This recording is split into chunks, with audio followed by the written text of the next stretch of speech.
Yeah, it is another episode of the Autumn Windbags. RJ Clifford, Juan Soto. Let's have some fun today. To answer your question, no. I didn't walk in on Soto having sex with his cats, and that's why I got all these bandages on my face. I'm at the age where whenever a doctor sees anything on your face, they're like, I'm going to shoot it with lasers now. And so here I am with little bandages. Lasers. Using these lasers.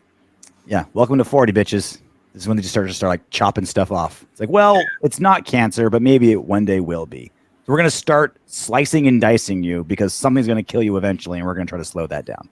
Yeah, that looks a little funky. Let me go ahead and take care of that. Yeah. I had one like in the middle of my forehead, and the chick was like, oh, yeah, hang on a second. Slice. Here's a Band-Aid. I'm like, thanks. I was asking what the scar situation is going to look like. Like a little scarring here and there. I'm like, good. I want my face to tell a tale.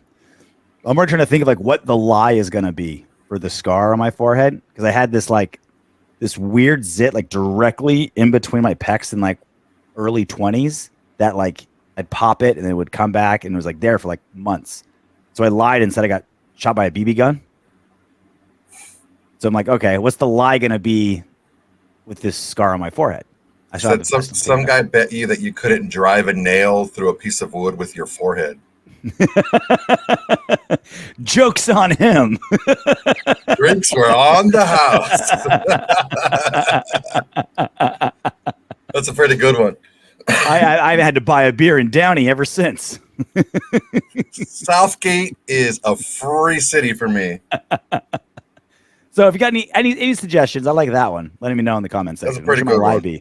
Which should my lie be for the new scars on my face? Or you could be like Al Bundy, and we had a bandage on his head, and Peggy's like, what happened to you? He's like, I cut myself shaving. Like wrapped around his forehead. Oh, so good.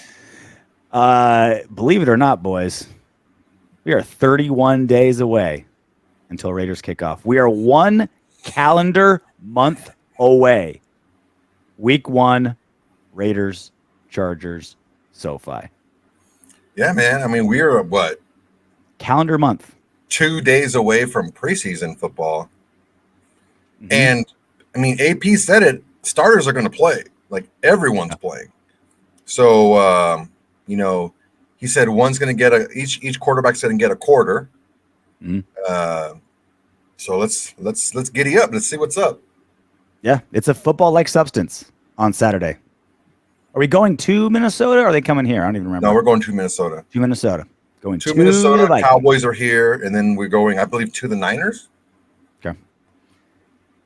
Always got to do the Niners. Always got to. 31 days away. So good, dude. Man, it's nuts. It's nuts that it's only 31 days away, because I remember it was like 102 days away. Like, dang, man. It just creeps up on you. And the crazy thing is, this is like the calm, like, rosters are really big still. Training camp just let out, blah, blah, blah, this and that. And as soon as the freaking season starts, it's just bang, bang, bang. I took the daughter to her gymnastics today, and I was wearing this, right? Raider on Raider, and some, just some random guys like, love your shirt, bro. Like, gave him, like, yeah, Raiders, gave him a knuckle. I'm walking away. He's like, we're going to be good this year. That's when I realized, like, that's the bulk of fandom, right? Like, we're like as hardcore as they get, right? We have a Raiders podcast, like, been fans for a long time. Like, obviously the Raiders have a very large diehard fan base, but the vast majority of fans, they just root for their team. They know about it, right? They watch the games, but it's just like eternal optimism. I'm here to root for them. I hope they do great. They didn't do well. We'll get them next time. That's such a happy version of fandom that I forgot about. That was me as a fan at like 10. You know what I mean? You're just like, whoa. Gravity all of a sudden hit you. Yeah, my seat. My seat kind of like went a little faster than I thought. Yeah. Anyway, that was just like a nice, like, kind of refreshing. Like, I remember those days when like every single season, every offseason was all optimism, looking forward to it. Just couldn't wait to watch the games. None of this like, are we gonna suck again? Who's going to be quarterback? Is AP like just a flash in the pan? Are we going to trade Davante? Like, none of those things were crossing this guy's mind. He's like, fuck yeah. Raiders season's around the corner. Happy times. Like, yeah. Why can't I be like that again? I went to Del Mar on Saturday. My cousin owns a horse, and she was racing on Saturday. And one of the buddies, I don't know how he was connected, but your cousin or the horse? What's that? Your cousin or the horse racing? Was racing? I tried to make a joke. You're like, my cousin has a horse and it was racing. I was like, was it your cousin or the horse? You know, my cousin was racing the horse. So I don't know how this guy was connected, but he's a big Raider fan, whatever. He's like, oh, we're gonna kick ass this year, and I'm like, oh yeah, why do you think so? Oh, Aidan O'Connell's gonna kill it, and this person's gonna kill it, and that person's gonna kill it, and I'm sitting there like, oh man, because I had already done all my research for the video I put out on Monday. Mm-hmm. I had already done all my research, and I'm just like, inside I was like, oh man, yeah, I mean it's possible. But a lot of these numbers that I looked at, a lot of things got to fall our way. A lot of things got to change from last season. So I kept this. I didn't freaking throw a wet blanket on his excitement or anything like that. But no, you can't, right? You can't do that at this point. It's one of those things. Like I remember when the first time Adam Hill was on the show, he's like, "Oh yeah, I stopped becoming a fan when I started covering a team." It's like I knew too much. It's like the excitement of Christmas is gone once you start, being the parent. Like all the magic is gone, right? And I don't want to say that the magic is gone with the Raiders for me, but I do have a lot deeper look into, what happens and why they happen. Because you've seen the cigarette burns on Santa's fake beard, you're like, wait a second, you smell like my grandpa. So it just. I'm not saying that they can't, and I still think there's a good possibility, and I predicted 10 wins, but a lot of things do have to drastically change from last season. Well, look, it's fine to have there's a fun part of like kind of head in the clouds about a team, right? And that's fine. Like that's kind of me with like the Lakers and Dodgers. Like when they're killing it, I'll jump on board. Like I'm just not a baseball or basketball fan really, but. My grandpa had season tickets, lived in Southern California my whole life. When they're doing well, I get on board along with the community. It's like, cool, great. Like, there's a place for that, right? It's not bad. It's just, It's not us when you live and die by it. Well, yeah, when you live and die, plus, you spend, a large chunk of your free time, not just watching, but studying and then finding out the whys, not just the whats. Yeah, that's when it starts to be a little bit more like, things become. I mean, and I don't know about you, but I like tend to like blow things up more than they need to be because I'm like, oh man, and like you say all the time, it's like you look, your team and you see all their warts, but every team's got those same warts, just in different places, right? Yeah. It's like what Mayock with that video that audio we played last week of Mayock. He talked to this like legendary coach, and he's like, yeah, I only worry about like 5 teams a season. The other 27 or so shoot themselves in the foot. You don't got to worry about it. So it's like. Yeah, that's pretty much it. Yeah, I can't like you argue against me that, right? You name 27, 28 teams in the NFL. They're like, you know what? They did all the right moves. Maybe not everything falls their way, but they did everything right on their end to make sure things, put themselves in the best position to succeed. I mean, after like the first quarter of the season, you're going to pick 5 or 6 teams that are like legit contenders to make it to the Super Bowl. It may be the preseason favorites or whatever, but it may be a couple teams that, I think what was the last one that kind of snuck in there? Maybe the Bengals. Mm-hmm. One of the because freaking Joe Burrow is just a freaking thick dick stud in the playoffs. And 3 number 1 receivers. And 3 number 1 receivers. Jesus. And an errant ref's whistle in the wild card round to keep. Dude, I mean it's. But yeah, normally you have in the mix. Towards like, rarely do you see like 2 surprise teams in like the championship round, Yeah. It's like normally like, okay, there's maybe 3 and then like a dark horse. Niners always in the mix. Chiefs always in the mix. Bills always, win a game in the playoffs. The Ravens always in the mix. And, the the Lions. Everyone was talking about the Lions, and they made it the championship game. So it's like, yeah, you have all these teams, and it just, how do they look? Do they look? It's not about, honestly, it's not about how much they win by. It's how good they look. Mm-hmm. And I mean, yeah, injuries to play a part, but you could tell pretty much within the first 3-4 weeks who are the studs coming out.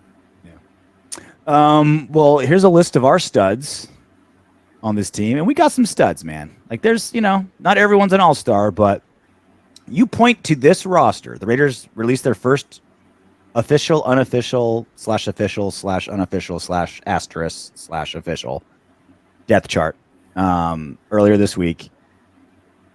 Not a lot of gaping holes, which is like, oh, it's like, okay, like, we could always improve in most places, but no giant holes. What sticks out the most to you? A lot of people are making it kind of fun how we're in 12 personnel, like on the actual depth chart, which makes sense, right? How often did we have to say that Brock Bowers was not going to be used like an inline tight end? He's our slot receiver. Everyone just get over it. He's our slot. Sometimes he's going to be moved in line to 2 tight ends. Says he's going to be an H-back. It's pretty cut and dry. I think no super big surprises here. I mean, Cody Whitehair in there instead of JPJ. JPJ hasn't practiced, so that's not a surprise to me at all. In the secondary, Jacorian Bennett, but I mean, we kind of already, he's got the leg up. He was a high draft or a middle draft pick last year, but showed a lot of promise in camp. I don't think any of this really surprises me, honestly. Yeah, Jacorian Bennett, he's got that spot. We kind of saw that coming. Like you mentioned, a couple linemen haven't really practiced, so Whitehair instead of JPJ, kind of there. Amir Abdullah over Laube, not like a shock, but I think that's something we were watching for. You're like, hey, did he swoop into that third down back spot as of right this second? No. Well, nice little roster. I mean, honestly, you really have to see it against another team. Yeah. I think Laube's going to have a big role on our team, especially in late downs. Mm-hmm. But, I mean, Amir Abdullah played really well last season. And I think that until you see him against, maybe twos, doing well against twos, and then maybe you could throw him against some ones every now and then, I think he's right where he needs to be. I think it's where it needs to be right now. I've been saying it for months. If he can pass block, which is a big if for a guy that small, from a small college, we know he can run. We know he can catch. We know he's fast. We know he can run routes. If he can pass block, he will be the starting third down back. Yeah. But that's a huge if. It's a huge if, but there's a lot of things in his favor. Mm-hmm. He his size at that speed, it's not normal. He's a bigger guy. Mm-hmm. And he runs routes like he runs the route tree. He runs routes like a wide receiver. As Amir Abdullah really doesn't. That's not his strength. Like he can catch the ball, but I don't know that he runs routes like a receiver. He has this small set of routes that he runs, but I really do think that given the opportunity, he was a guy in the Senior Bowl that I was like, wow, okay, this guy's interesting. I think maybe the small school really kind of scared some people off. But skill-wise, I don't know that he was necessarily a 6th-round pick skill-wise. I think skill-wise, he was probably a 3rd or 4th-round pick. And what he did, to the corners during the Senior Bowl practices, that's one of the things that stood out was how easily he got open against these guys. And these are, the tip-top corners that are available in the draft. Yeah, I mean, like I said, small school, white guy, specialty back. You know what I mean? You're just like, He's a very specialty role, and running backs, dime a dozen. So it's like, yeah, which again, that's what you want out of your drafting is finding value, right? What is everyone else focused on? You do the other thing. What do we say about this draft? If everyone's going hog wild with corners, we'll go get our tackle. If everyone's going hog wild with tackles, we'll go get our corner.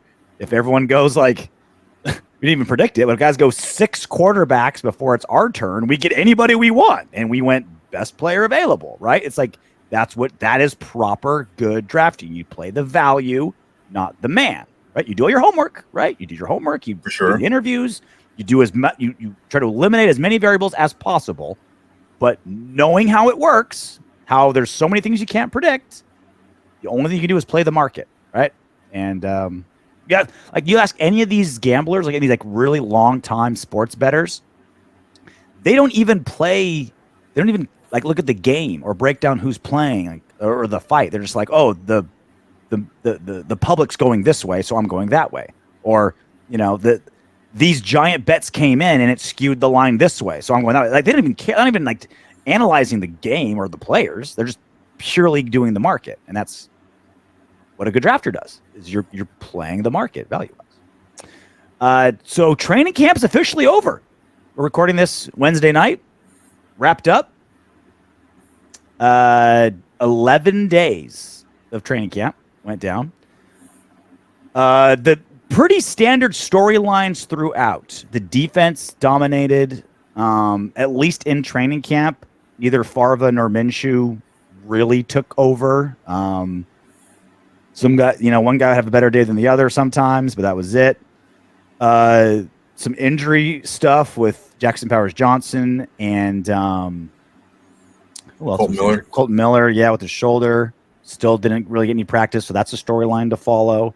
The DBs played lights out. That's great news to hear. That was basically the main storylines of training camp. There's a bunch of other little ones, right? Davante didn't get to do a lot because his son's about to be born, or maybe is already. Who knows? Tre Tucker had a case of the dropsies. Brock Bowers, it seems, at least this early on, seems to be as advertised. Steal of the draft, basically. So I guess, for what training camps count for, you can't ask for much more, right? More or less it, right? Anything I missed? Yeah, look, there's nothing. The big things that at least that the big things that I noticed were like answering questions. Why didn't the Raiders go out and sign a veteran corner? Okay, they looked at the corner that they had, and Jacoby and Bennett. They liked what they saw. They liked what they had with Jacoby and Bennett. A couple of the rookies were actually playing pretty good. They liked how some of the rookies were playing aggressively and jumping in there against some of the ones and taking reps. There was linebacker Eichenberg seems to be somebody who's despite what we heard about maybe some issues with his speed, it doesn't seem to be an issue. He's out there making plays. Yeah, man, it just confirming why we didn't do certain moves. DJ Glaze goes in there and starts at right tackle and doesn't miss a beat. Goes in there and competes from day one. That's great news. So it's always it's really weird to me how fucking God. It's weird to me how you just turn. What happened was he just finished his food. So when I fed him, I get home and I have to feed him because if I don't feed him, they're gonna just mess with me the entire time. So he's done with his food, which means he's now ready to mess with me. But it's weird when you see like the day after the draft, like right, you see get like on the Sunday. Oh, look at this person's grade. That person's grade. Like wait a second. This is like just content for content's sake because you can't really tell by names on a paper how a draft graded out. And we're seeing that some of these later round picks are playing big roles in scrimmages and stuff. It's not just practice, it's scrimmages, stuff like that too. Yeah, it seems like our rookies finding roles early. I could mention JPJ's still hurt, so didn't really get to touch on that really. But like I said, Glaze and Labe and Bowers, a lot's expected of him. And Marion Richardson. I mean, there's a lot of stuff about him, about how aggressive and confident he's playing. You mentioned Eichenberg, even as a rookie, and again, he's kind of more of like a run stopper ish guy. Again, kind of a little bit specialty ish, but and even then, he seems to be doing well. I mean, that was Spillane until AP got his hands on him. Yeah, and kind of give him a couple of tricks. So, I mean, look, when you have that many tackles at Ohio State, you can play. It's just how are you going to be able to overcome maybe some physical limitations that other players in that position don't have? Yeah. He is a tad bit slower, but he's not like it's running in mud out there. Obviously, the biggest question this offseason, the biggest question for this training camp, and the biggest question moving forward is quarterback. Who is going to be the starting quarterback? That's like, and we've beaten that dead horse enough times where it's like, all right, everybody has. There's other questions. It's got like, every time I get the ESPN alert, there's like a training camp alert. It's the same thing every time. Yep. Minshew and O'Connell. Neither one forged ahead, or like O'Connell, slight edge today. Minshew, slight. It's like there's a lot of other things you guys can talk about, which is like quarterbacks. That's like the big story. The more I think about it, I know that Antonio Pierce really wants one of them to grab the reins and run with it, right? You want the decision to be easy. You want one guy to crush it and take over. Like that's the best case scenario. That's not going to happen. Neither one of these quarterbacks are like that. They're not lightning strikers. You know what I mean? Mm-hmm. I think what's going to come down to is one of them's going to lose it more than one of them's going to win. I think one of them's going to have, and we'll get to the first preseason game here in a second. But I don't want to take too much of it, but I think it's going to be more, one dude's going to throw like 3 picks in a preseason game, and then it's going to be like, okay, we know where we got to go. Like, yeah, I mean, and this team's not asking this quarterback to throw for 400 yards and 4 touchdowns. They're saying, all right, our run game and our defense is going to be, we got Daniel Carlson that can crush 3 yards. We can get us 3 points from 55 yards every time out, automatic. We got potentially a top 10, potentially top 5. We're getting kind of crazy, but should be a really good defense. Potentially a run game that should be all right. Just protect the ball.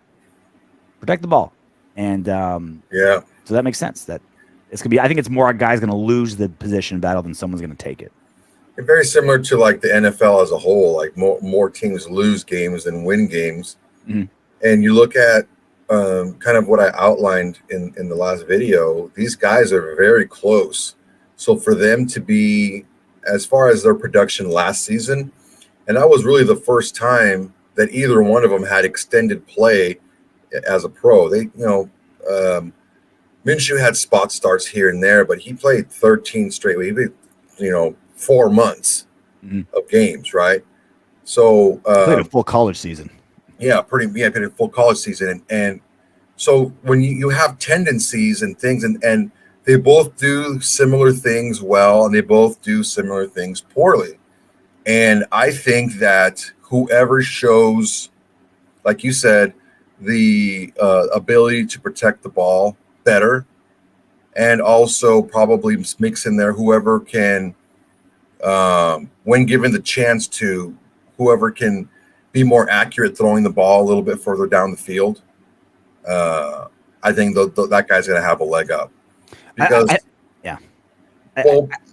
because we can't win the way we won last year. It's not sustainable. You can't do it. You can't expect to have an 8-yard starting position difference from your opponent and yourself. That's massive. Mm-hmm. You can't expect to go 100% in the goal line situations, touchdowns. You can't expect to have such a drastic jump in how good you are converting third downs in field goal range as opposed to the other part of the field. All these things fell into place specifically, and it's very difficult to win games when you're constantly playing for third down because you can't push the ball to get chunk plays on first and second down. So that's going to be a big thing to look at. throwing the ball past 10 yards. I think it's going to come down to two things. Protecting the ball, like we've talked about. I think it's going to be number one. Like, who fucks up the least is going to be the primary goal. But I also think it's just who grasps the offense the best, right? Like, who can be the general. Like, you're not going to have to play hero ball. You're not going to have to throw the ball that far that often, probably. It's just, Brock, you go there. Oh, I see a safety blitz. We're going to audible to this. Like, who can grasp Getsy's offense quickest and best? Because we know, I mean, again, I love to be optimistic and say one of these guys is so much better than we thought because of, it's second year for O'Connell and it's finally a home for Minshew. Like, that's still a possibility that there's some greatness in there that just hasn't had a chance to show up yet. But if both these guys are who we think they are, neither one of them is going to be just like this lightning playmaker. It's going to be play within the offense, don't turn it over. So it's all right. Who's going to throw less picks, and who's got the mind to grasp Getsy's offense the best and quickest? I think it's going to be those two things. I don't think physical, not actual playmaking. I think it's just going to be who can be the general of this offense and don't screw it up. Yeah, I hate to go into a season and have that be kind of the narrative of the quarterback, because we can't win that way. Teams can't win with a quarterback that just doesn't screw up. Quarterbacks have to be able to make plays, even if it's just a few plays a game. And right now, I don't know that it's looking too great. I mean, they are going against our defense, so we'll see them going against another team's defense how it looks. But yeah, it's just it's not. It doesn't inspire a lot of hope. Well, I do think that's the right game plan. Like, you're right. Like, it's how many Super Bowl winning teams haven't had a great quarterback? We've been through it a million times. But if you look at everything through a big picture and a big lens, it's like, again, defense. Let's not get crazy, but like it should be top 10, flirting with top 5. Like, it should be great. Run game from the 4 games we saw with Zeus last season seemed it could be much better than average, like a good run game. Mm-hmm. One of the best punters in football, one of the best field goal kickers in football, some of the best like locker room personalities and mentalities, and we could have everything going for us other than Pro Bowl quarterback, potentially. And that's a team that can win, right? I mean, everything else has to go right without having a quarterback being able to carry all that, but we got basically everything else. Yeah, I mean, look, if Minshew and Farva play anywhere near how they played last season, it's not going to look good. Mm-hmm. They both have to play markedly better in specific areas in order for us to win games, because so much went right for us.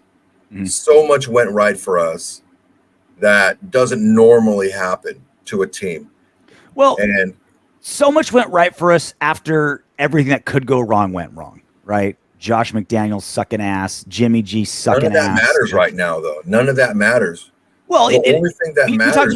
You talked about last season, like, yeah, like a lot of things went our way, a lot of things didn't go our way too. Like, I give us some credit, like the shit that we had to overcome to get to 5. Yeah, that's great, but none of that wins games. I'm talking about stuff that wins games. You can have the best mindset out of anyone, but when your quarterback is, the worst in the league throwing your best receiver go routes, like that's a big problem. That's a huge problem. When you lead the league in 3-and-out percentage, like that's a huge problem.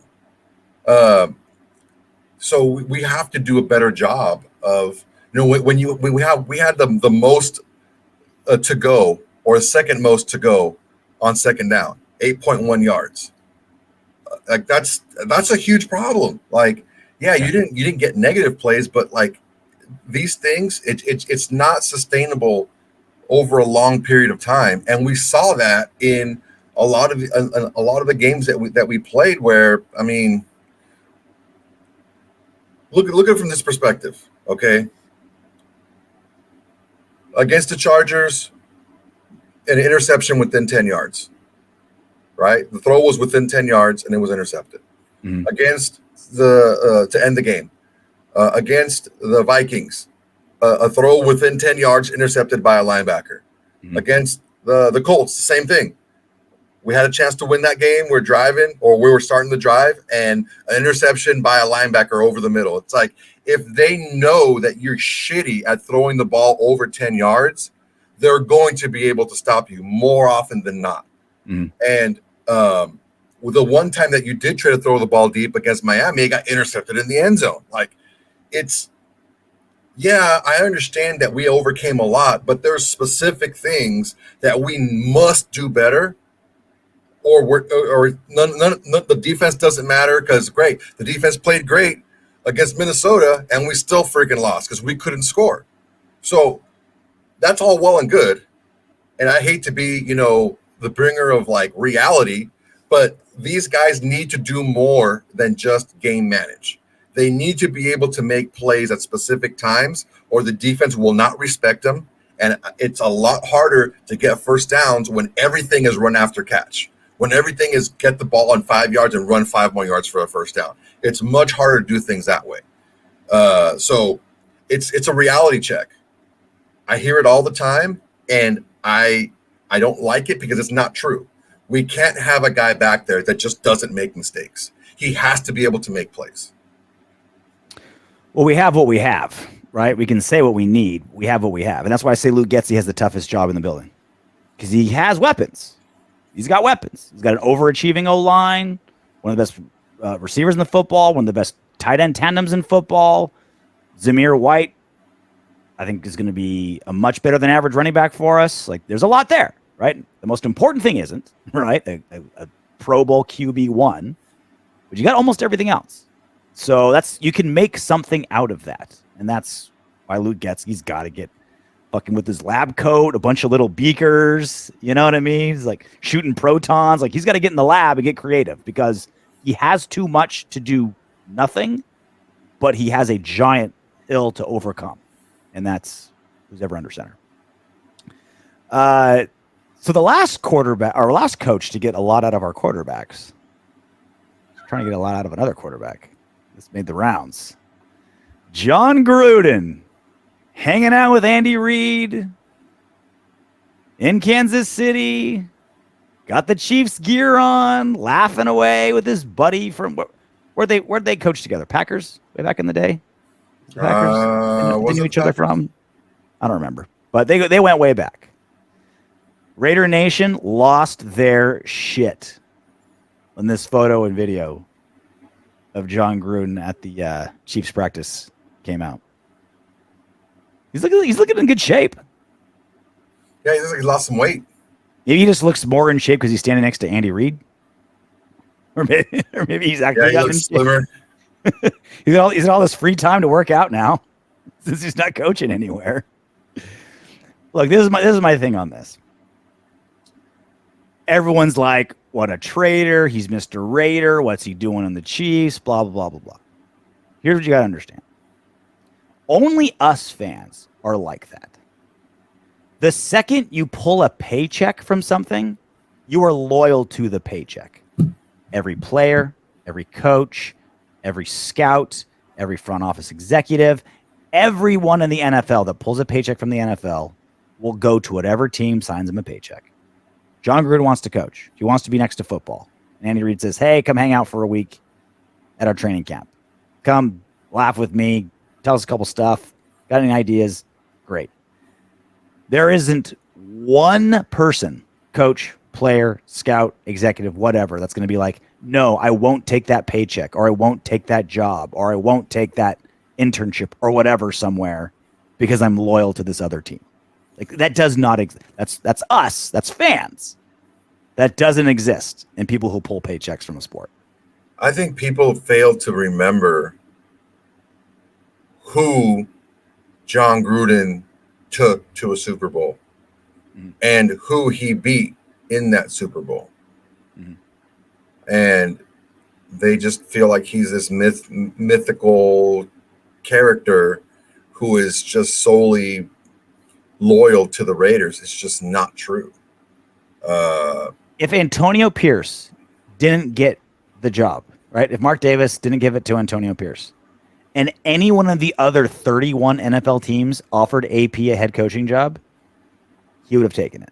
And AP is live and die Raider way, screaming Raiders. Like I can tell a Raider for the and I believe him. I don't think he's lying. Like I think he's, that pass is true. But if the Chargers said, "Oh, all right, AP, you put up 63 on us. We want us to be your head coach," he would be there in 2 shakes. So let's not pretend. Like, look, let's not pretend that these guys have some loyalists to the team he coached for a few years ago that was forced to kick him out because of emails. Like that's not a thing. It doesn't exist. Yeah, hell, Vince Lombardi, the last team he coached was the Redskins. It's been going on since the dawn of time. Yeah. And this is their profession.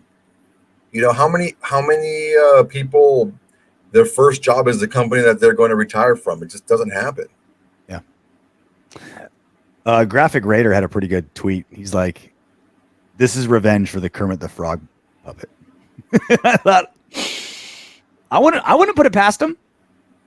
I wouldn't put it past the Chiefs. I can see Andy Reid kind of thinking "Oh, I'd love to hang out with Gruden." Like, "Oh, you did that? Let's pull a fast one on him. Let's bring Gruden in.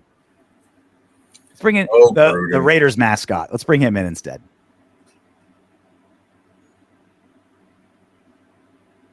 Maybe maybe Gruden's scouting for us. He's a double agent. Yeah. I don't think he's quite that smart, to be honest with you. So, every single season, I like collecting receipts.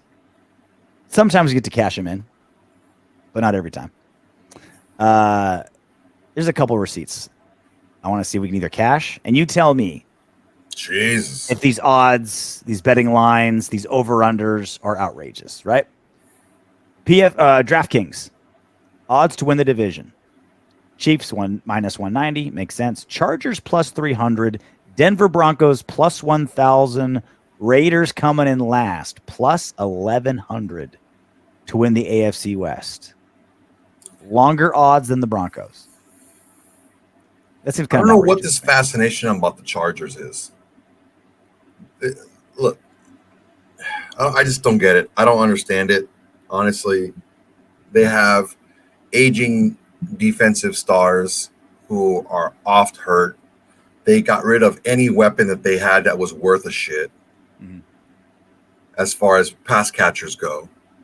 And the running back is gone.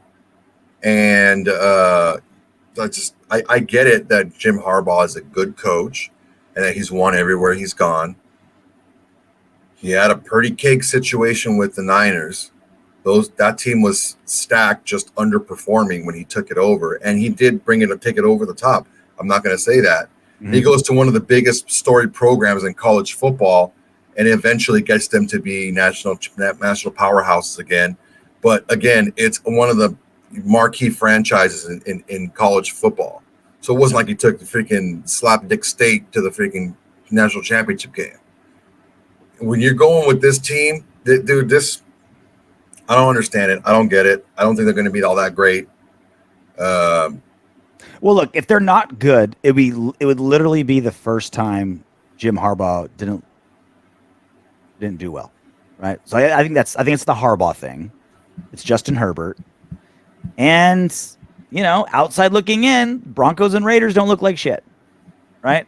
Like us being under the Broncos is pretty outrageous.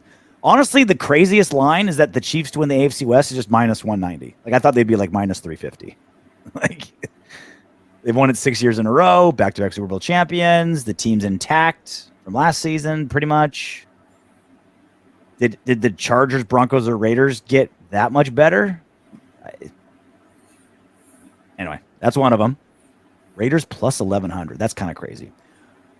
Win totals: AFC West.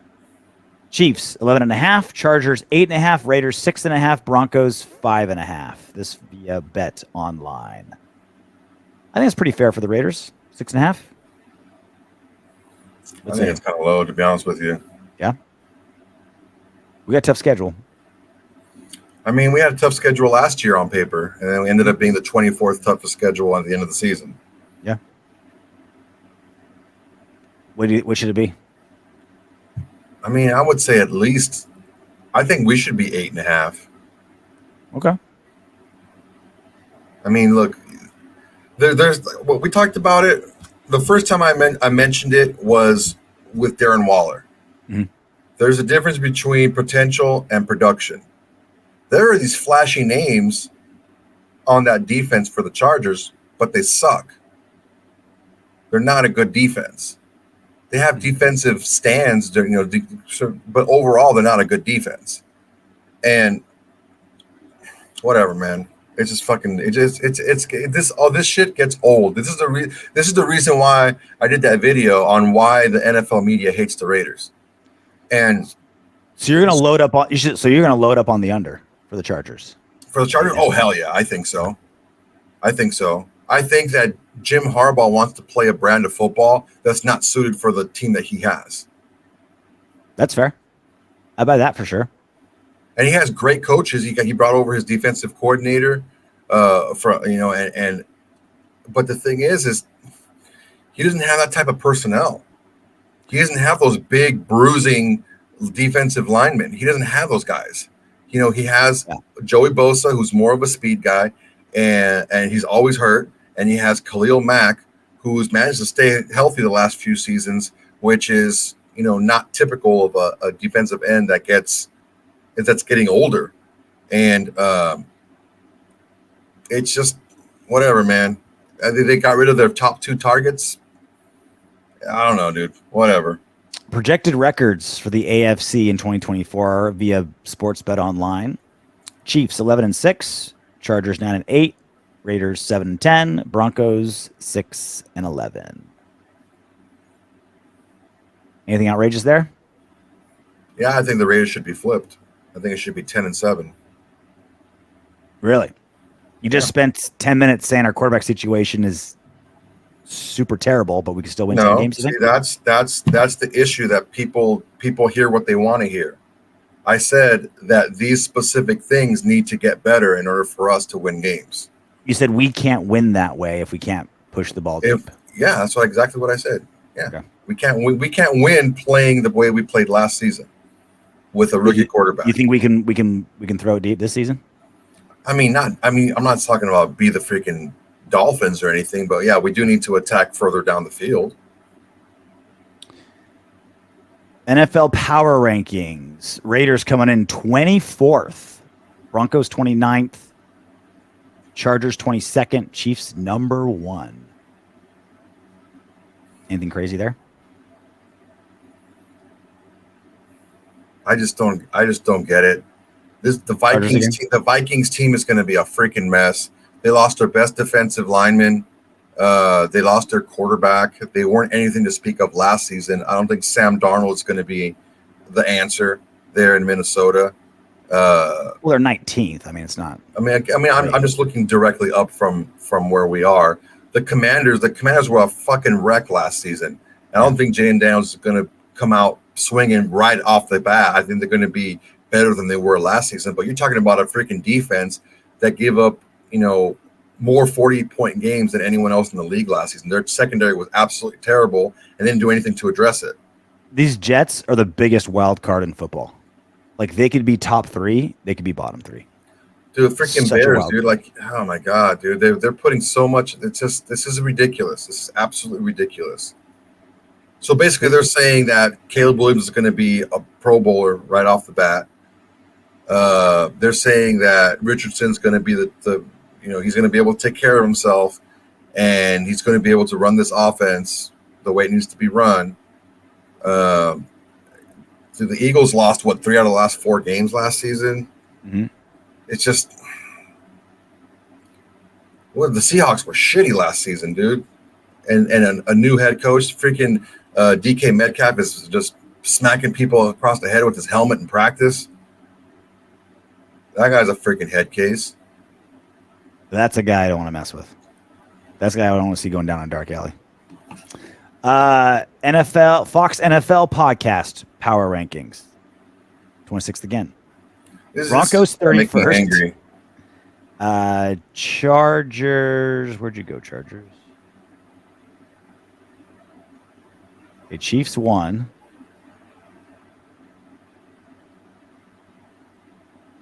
Oh, 27th. So, hey, we're above the Chargers and Broncos in this one. Thank you, Fox.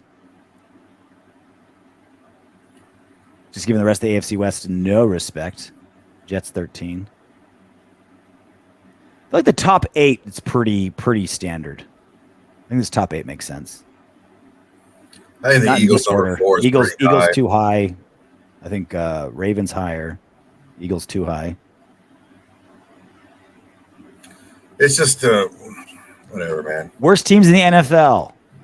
Worst team according to Pro Football Focus. Panthers worst team. Broncos second worst team.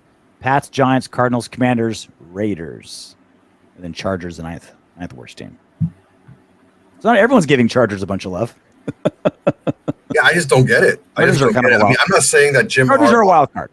Chargers are a huge wild card, right? Because you've got franchise quarterback, you've got a coach that wins everywhere, you've got stars on defense but aging.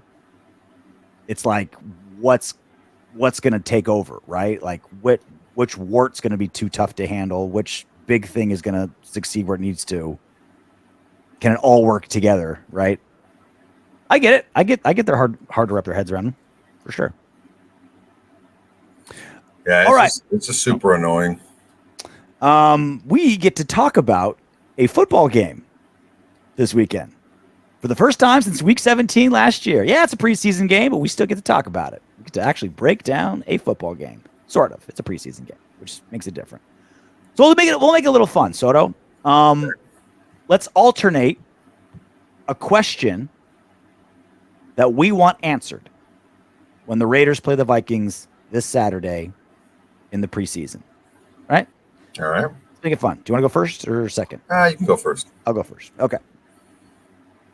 My first question is the defense for real. It took off towards the second half of last season. On paper, it should be better with adding a Pro Bowl caliber defensive tackle. Didn't really lose anyone of crucial substance. It's a young defense that, again, on paper should be better. Just 1 year, right? Guys aren't getting older and worse. They're getting older and better in their mid-20s. We've seen them be awesome in training camp, but it's against an offense that, again, on paper, probably not that great. Are they just good because they're going against Minshew and Farva that are learning a brand new playbook that they've had in their hands for maybe 3 weeks? Or is this defense legit for real? And the Vikings don't have this crazy offense that's going to, push us, but it's a different offense with, J.J. McCarthy is looking really, really good in practice, right? At least by rookie quarterback standards, he should give us a little something to look at. Very curious what kind of defense shows up. My first question I want to have answered is the offensive philosophy going to change from last season? Now, the scheme's going to change, of course, because we have a new offensive coordinator. Mm-hmm. But is the philosophy going to change? Last season, it was basically playing to a manageable third down, as opposed to being a little bit more progressive and a little bit more modern with the play calling. Which quarterback will protect the ball better? I think that's the pretty easy question, and you'll get like a pretty good answer, a pretty simple answer to it, right? Either, who threw the most picks, who dropped the most, who dropped the ball the most. And not even just, and you can argue a little better, right? Like you can throw a bad pass that you're lucky it wasn't picked. You know what I mean? Like, hey, that ball would have been picked, or, that's, you're lucky, you fumbled the ball, you're lucky your lineman jumped on it, not the defense jumped on it. Who's protecting the ball better? Big eye on that one. What young player or maybe what rookie player is going to show that he was he's a steal in the draft? Does the O-line maintain their multiple seasons long run of having the synergy make them better than the sum of their parts? Because again, our O-line, just purely based on who's there, is below average. Just pure talent, experience. It's a below average O-line, purely personnel-wise. But the last 3 seasons, we've played much better than the O-line, like on paper. Even when the O-line wasn't good 2 seasons ago, it was still better than it was on paper. Last season, it was very good in very specific instances. Way better than the guys that are on there. So are they going to be better than the sum of their parts? Here's one that we haven't discussed, and I'm kind of surprised it took us this long. How is the new kickoff going to look? The reason why I haven't talked about it is because I have no clue where to go with this. No idea. That's the question. How's it going to look? Does Daniel Carlson even do it? Exactly. Do you want what's his contract? 16 million or something? Like, do you want a guy that has 54-yard field goals be automatic, risk him tackling some 210-pound running back? Like, do you even risk that? Yeah, I don't know about that. That's a rough one. I mean, I want it. I mean, Tom McMahon's got his hands full, man. Like, they all do. All 32 special teams coaches do. But he has an even harder question. You've got one of the best kickers in the league. Do you risk that in something where, like, you don't want Carlson tackling people? You don't need a big leg. You just need an accurate leg. Yeah. Like, it's one of those things where it's like, hey, our backup safety was the kicker in high school. Like, you can do it, Yeah. You're not kicking it far, right? My last one. Antonio Pierce. How crazy does he get with the minutia? Timeouts at the right time, challenges at the right time. Is he going to get, like, rule fucked by veterans like we've seen, right? Like, what kind of, like, I want to see him really flex his sideline coaching in the preseason because he needs to, like, make your mistakes now. Be gutsy. Try something crazy. Like, this is where you make your mistakes. Like, get those feet wet, right? You're sparring. Throw hard, I'm kind of interested to look and see how Brock Bowers is used. Mm-hmm. Are they going to move him around a lot and show their hand, or are they just going to kind of be more vanilla with him? That's kind of interesting. Okay. Those are our questions for the preseason. First game. Ready to do some What Up with Maxx? I'm nervous, man. For a preseason game? That's a good feeling. I'm glad you're nervous for a preseason game. I'm nervous because I really do think this team can win a lot of games, but it can't be the same as last year. We can't play that way. And if our quarterbacks show that they're who they were last year, yeah, I'm real nervous because even though it is preseason, you can tell, like, all right, that's going to be kind of tough thing to overcome. Yeah, we'll see if, like, the bright lights, because I feel like Minshew responds to pressure well. I think you can get the best out of him, the best version of Minshew. Right now, he's going to turn into Steve Young or anything, but, like, the best version of Minshew, I feel like shines when the lights are brightest, type of thing. We'll see. We'll see who can rise to the occasion. But again, I still think it comes down to who understands the playbook the best and who protects the ball the best. I think that guy gets the job. I think someone's going to lose it versus someone's going to, like, just wow us all with something. I mean, that'd be nice. Yeah. Well, that's the goal, right? That's what AP wants. I Some like guy getting just loud. Crushes it, right? He just, like, just big swinging dicks it. Just like, give me the ball. Audible at line of scrimmage, go route, touchdown. It's like one of these things, like, in your face. AP's one of the coaches that would be like, he's like, hey, Aidan, call timeout. And he's like, no. Hike. Throws like a 40-yard bomb, right? Like, that's the shit AP would dig. Is this someone that just, like, says, fuck you, I'm doing it my way and it's going to work, Other coaches, not so much. Antonio Pierce, I think he'd dig it. All right, what a Windbags. Let's do it. Mac BHD1, thank you so much for being a member. I watch a lot of podcasts, and this show is the only one I'm a member of. That tells you something. Memberships are available, folks. Appreciate you guys. You get to watch the videos before anybody. Mick Bud's a freaking stud, dude. He's a thug. OG of the game. OG triple OG. At Tatty707, Gruden and Mayock can only be considered a miss because they put a hit on Gruden. We were getting good under Gruden. I mean, that last sentence is technically true in that our record got better each season under Gruden. It had to get bad first. Like you had to do a 4-win season first. We had the conversation a million times. I think Gruden is a good coach, but as long as he's in charge of the roster, you're going to hit a hard ceiling. I mean, people forget that the team didn't break through until he was gone. The last 2 seasons before, when he was there, you saw late season collapses every season. So there's nothing that tells me that we wouldn't have had another late season collapse had Gruden still been there, because that's what he showed by the way he coached and the way he handled the team and the roster. So it didn't kind of like jump up and I mean his last coaching job was he lost to a rookie, Justin Fields, at home. Mm-hmm. And it didn't look better until Bisaccia took over. So I think Tatty has a little bit of a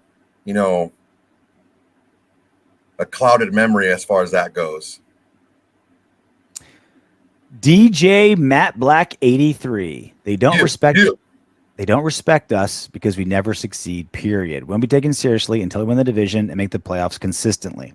So this is a comment on your video from Monday. We'll put a link to it up there for those of you who didn't see it. It was titled "Why the Media Hates the Raiders." Do you want to give just kind of a little cliff notes? Sure. 43-minute video. Yeah, it's basically we were winning games despite a lot of things that good teams do well, and we were doing the same things that teams that weren't very good were doing. So we played like a lot of bad teams, and we didn't do a lot of things that good teams do. A couple of the big things. We too high of our percentage of plays were third downs.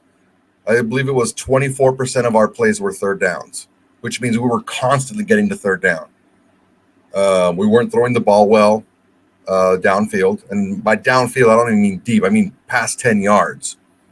That's very difficult if you can't have a defense respect you and they crowd you. Look what happened. I used Jimmy G as an example. They knew Jimmy G wasn't going to throw the ball deep, so they just kind of crowded him, and he threw a lot of interceptions because of that.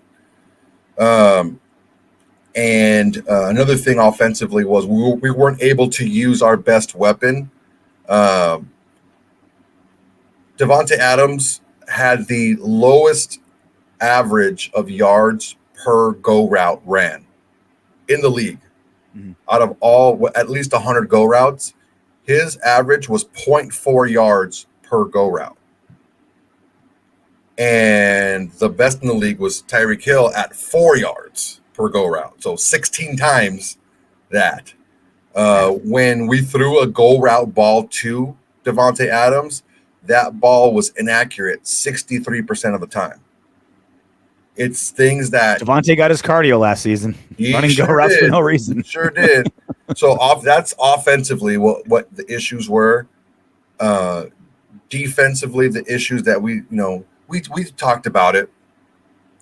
The 7 of the last 10 quarterbacks that we faced were backup quarterbacks.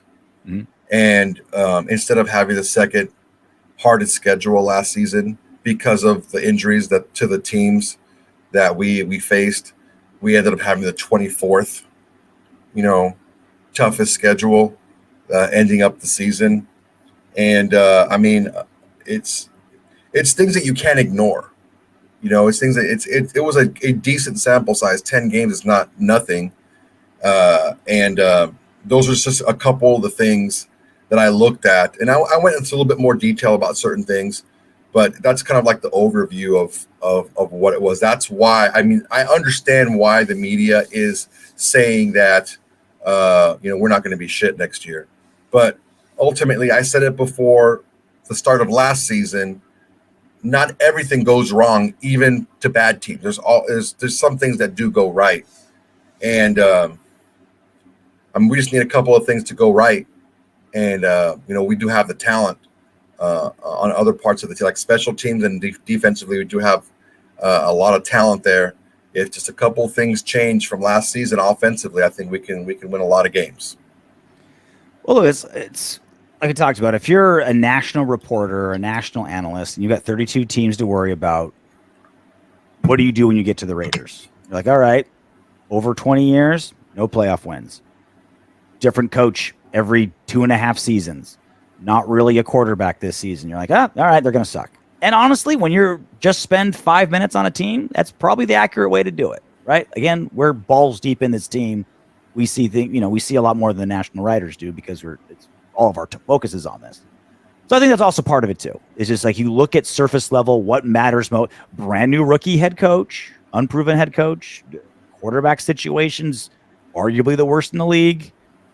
That's rough, right? That's a rough 2 things to get over out of the gate. Again, we think AP is better than most rookies. Everything that Favre had to go through last season, he probably doesn't have to this season. He should get much better this season. How much better? We'll find out, right? And the other part is too, the Raiders have a huge fan base. Like the Raiders are a premier franchise with a giant fan base. So the national media wants to talk about them. Now, if you don't have anything good to say, then you'll say the other stuff. You know what I mean? Like people want to. Yeah, you can't be in the middle. You can't be in the middle. Raiders drive. Raiders get you clicks. They get you ratings. They get you views. So these national writers will talk about them. And so they're just like, well, what are we going to talk about? Rookie head coach, don't have a quarterback. Let's shit on them because we got nothing. We got to talk about them. I got nothing. There's nothing interesting or good to talk about.